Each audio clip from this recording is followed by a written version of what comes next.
dari Majelis Taklim Arafah Medan dalam rangka ikut meramaikan kuliah subuh pada pagi hari ini. Kami atas nama Ketua Badan Pimpinan Masjid Baitul Ghafur mengucapkan terima kasih atas kehadiran dari Majelis Taklim Arafah yang sudah terus melaksanakan kegiatan sembah subuh. Saya sudah tahu bahwa kegiatan ini sering dilaksanakan karena sahabat saya ya Dr. Andus dari Putih itu ada ini staf saya juga di Majelis Ulama Indonesia Sumatera Utara. Saya sebagai salah seorang ketua MUI Sumut, beliau juga sebagai pengurus MUI Sumatera Utara.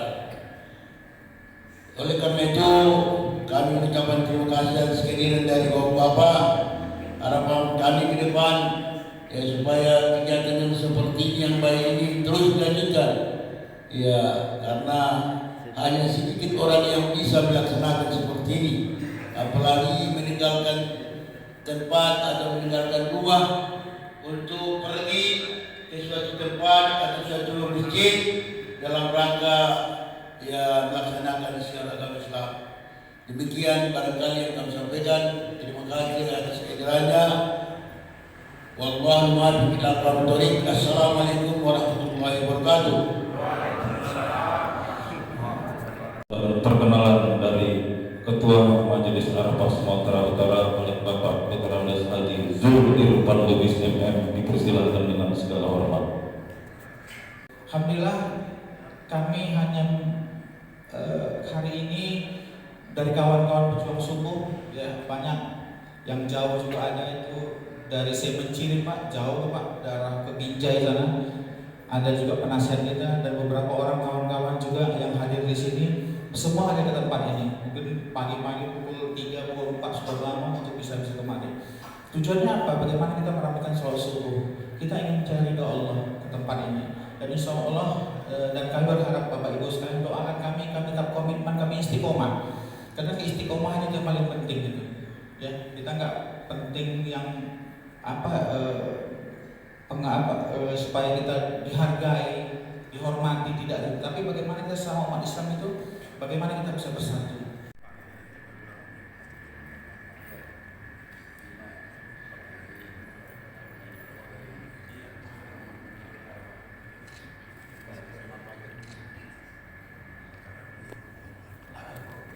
Malaikat yang bertugas tadi malam dan yang bertugas hari ini kumpul di sini. Kumpul di sini. Jadi sinilah serah terimanya. Jadi ikut. Jadi kalau sholat zuhur asar paling malaikat siang saja yang ikut. Isya maghrib malaikat malam aja. Subuh disaksikan malaikat yang bertugas siang dan yang bertugas malam. Disaksikan di masjid ya, sholat berjamaah dan ikut sholat berjamaah dengan kita. Cuman mereka nggak nampak, makanya teh manisnya pun nggak pada dikasih karena malaikat meminta ini. Ya, 2 kali lipat lebih lagi ya. Alhamdulillah, terima kasih pada Majelis Arafah dan saya sudah kedua kali ketemu ini. Sekali di Masjid Al-Hikmah dia di dekat tol ya. Ya, juga ketemu dengan Bapak. Cuma lebih ramai ketika ini karena ikut Pak Ketua kurasa. Dan terus diperjuangkan ini ya, insya Allah pejuang-pejuang subuh dirahmati oleh Allah SWT. Ada 9 syarat dan 6 syarat diantaranya sudah kita kaji kemarin ya, tinggal 3 lagi. Semoga kita semuanya dapat rahmat Allah sampai berpulang ke rahmatullah. Memang setiap ada pengumuman meninggal di masjid telah berpulang ke rahmatullah. Pakai lagi awak takut berpulang ke azab Allah. Mudah-mudahan kita semua nanti akan berpulang ke rahmatullah, rahmat Allah. Jadi tapi untuk subuh kali ini nggak usah ini kita lanjut ya, insyaallah subuh.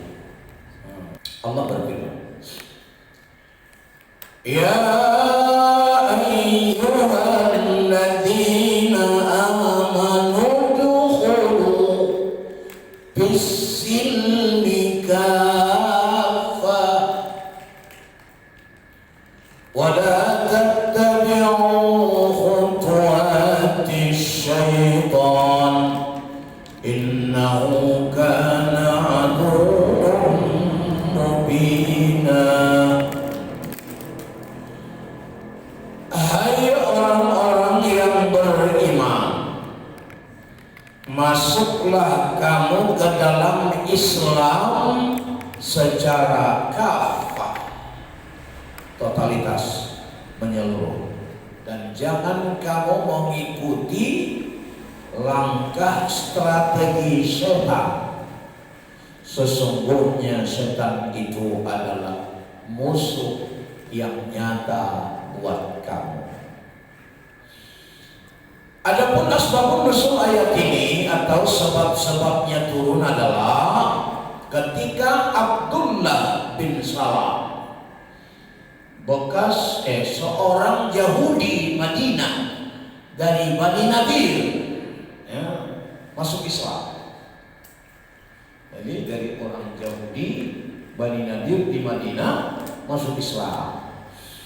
Lalu kemudian menemui Rasul dan berkata, ya Rasulullah, kami ini sudah masuk Islam, tapi biarkanlah kami terus memuliakan hari Sabtu dan mengharamkan daging unta. Kata Abdullah bin Salam. Jadi karena orang Yahudi kan disuruh memuliakan hari Sabtu, sudah masuk Islam disuruh memuliakan hari Jumat. Jadi katanya kami masuk Islam, tapi kami terus memuliakan hari Sabtu, dan mereka mengharamkan daging unta. Padahal daging unta sudah dihalalkan. Jadi mendengarkan usulannya ini, sampaikan kepada Nabi, turun ayat ini menjawab, hai orang-orang beriman, masuklah kamu ke dalam Islam itu secara kafah. Artinya, kalau sudah masuk Islam, hai orang Yahudi, kebiasaan-kebiasaan yang ada dalam Yahudi jangan lagi tinggalkan, jangan lagi lakukan, tapi lakukanlah apa kebiasaan syariat Islam. Begitu juga hai orang Nasrani, kalau sudah masuk Islam jangan lagi kebiasaan Nasrani. Begitu juga orang jahili, kebiasaan kamu dalam Islam yang dalam jahiliyah sudah masuk Islam jangan lagi bawa-bawa. Begitu juga orang Indonesia yang hidup dulu di zaman agama sebelumnya, mungkin Hindu ya, kebiasaan itu jangan lagi bawa ke Islam. Ada lagi sesajen. Ada. Apa yang dibawa? Baca doa aja. Bismillah tawakkaltu ala Allah la haula wa la quwwata illa billah. Dengan namamu ya Allah aku berserah diri sepenuhnya kepadamu, karena selain engkau la haula wa la quwwata illa billah. Tak ada kekuatan, tak ada daya. Ngapain lagi awak ke sana? Oh, aku takut kalau misalnya di jalanan diganggu setan. Nah, tenang, baca ayatul kursi. Ayatul kursi kan ayat paling agung dalam Quran. Ya, a'zamul ayat, paling agung dalam Al-Quran. Jadi ayat paling agung ayatul kursi. Siapa yang baca ayatul kursi, dia disuruh Allah malaikat dua menjaganya. Jadi baca, makanya ayatul kursi ayat yang ditakuti setan.